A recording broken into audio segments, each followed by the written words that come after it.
In this video, you will learn about how we are trying to design a way to power vehicles of the future on hydrogen, oxygen, and sunlight. Life, as we know it, is fueled by energy from the sun through the process of photosynthesis.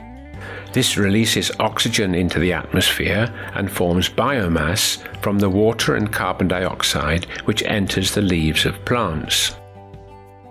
When living things need energy, they simply rejoin the oxygen to the biomass, which we will call fuel, to reform carbon dioxide and water.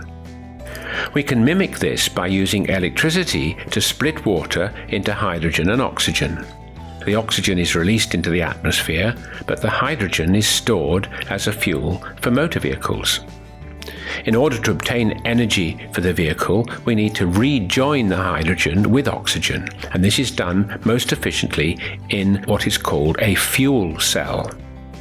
In an ordinary electric cell, a metal, say zinc, ionizes at one electrode, the anode, giving off 2 electrons. The electrons are pushed around the circuit, carrying energy to, for example, a motor, and are absorbed by metal ions of a less reactive metal, say copper. The circuit is completed by the movement of metal ions through the solution.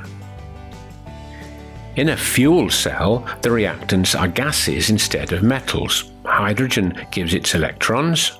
The electrons flow round, driving the motor, and arrive at the cathode, where they are recombined with hydrogen in the presence of the reactive gas oxygen, which provides the driving energy to form water again. The electrodes can be made of porous carbon coated with a catalyst such as platinum or nickel.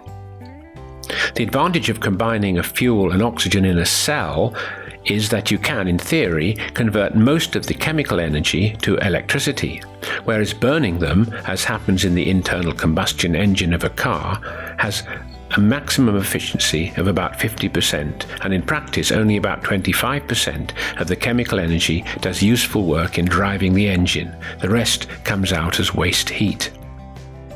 There are 2 major problems to using hydrogen fuel cells in vehicles. Firstly, where do you get the hydrogen?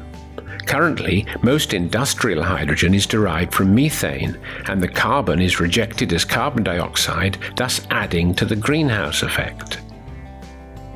The hope is that we can learn to mimic photosynthesis by using sunlight to split water molecules apart, giving us a clean and simple source of hydrogen. Currently, this is achieved by using photovoltaic cells to generate electricity, which then electrolyzes water, forming hydrogen and oxygen. To take the analogy further, the hydrogen is transported to the fuel cell, like biomass passing along a food chain, and the oxygen, which we tend to take for granted, is vented to the atmosphere. The fuel cell then gets its oxygen from the atmosphere, just like in respiration. The energy is stored whilst the hydrogen and oxygen are kept apart. The other problem is how to store and transport the hydrogen gas once you've got it.